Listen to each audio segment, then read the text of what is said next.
Nasib pilu Mbah Surani. Kakek 77 tahun pilih tidur di becaknya, takut pulang ke rumah menantu cerewet. Nasib pilu seorang lansia bernama Surani. Dia memilih tidur di becak dan tak mau pulang karena menantunya cerewet. Kisahnya kini viral usai diunggah oleh seorang konten kreator bernama Mas Heri Dong DPG. Kemudian dibagikan ulang oleh akun Instagram @andreli_48. Dalam video itu tampak Mas Heri yang mengenakan gamis hitam sedang membagikan makanan. Ia menghampiri seorang kakek tua yang tidur di dalam becak di pinggir jalan. Kakek yang berusia 77 tahun ini merupakan warga Sukorejo, Kendala, Jawa Tengah.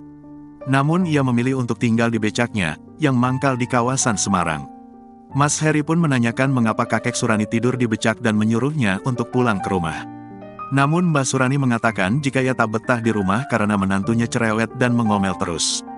Mbah Surani pun mengatakan jika anaknya sudah mencoba memisahkan, namun menantunya terus mengomel sehingga membuat Mbah Surani tidak betah. Diketahui jika Mbah Surani mengkap di kawasan Tugu Muda, Semarang, setiap hari.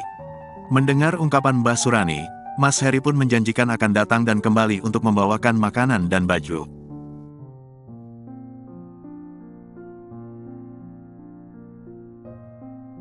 Download Tribun X sekarang, menghadirkan lokal menjadi Indonesia.